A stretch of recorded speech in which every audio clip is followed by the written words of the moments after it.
Conversations around GMOs is gaining momentum here in the country, with Kenyans at large as well as industry players trying to filter the facts and the myths involved in this. Hizo GMOs zikishakuwa introduced hapa Kenya, inamaanisha kutakuwa na watu wengi hawataweza kujitegemea. Kenya approved genetically modified organisms GMOs, a move that could trigger a major shift towards evidence-based solutions to agricultural production.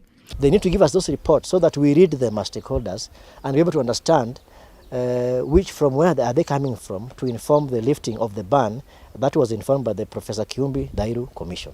At the moment, there are no GMO foods in the Kenyan market, but only a few genetically modified materials in that are only meant for study and are protected at the research institutes under the watchful eye of the National Biosafety Authority. The GMOs approved by close to 70 governments around the world are safe for human and animal consumption.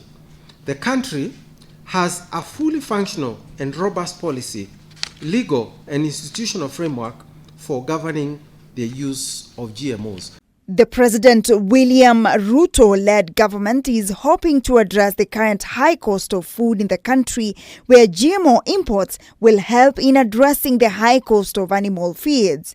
According to Association of Kenya Feeds Manufacturers, AKEFEMA, GMO animal feeds would cost half the price of the conventional ones. These will further lead to increased yields of feed ingredients. However, they are calling on the government to subsidize some of the components of the animal feed.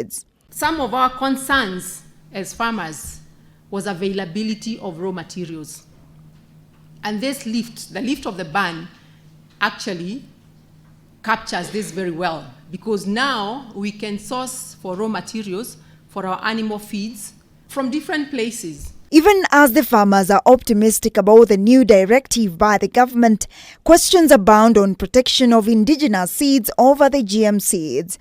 Margaret Karembo, Chair, Open Forum on Agriculture Biotechnology in Africa, Kenyan chapter, dismissed claims that improving upon seeds will lead to erosion of indigenous variety. The indigenous crops are going to continue to be grown, and one of the areas that we need to be very clear about is that not everything, scientists are not looking at all the crops to start modifying and making them GMOs. No. Martin Kinoti, on his part, who is the Secretary General Association of Kenya Feed Manufacturers, as at April this year, the cost of animal feeds went up by 300 shillings to 400 shillings per 70 kilograms. 2 years ago, a bag of dairy meal was 2,300. Today, on average, the so-called high-yield meal on average is 3,200.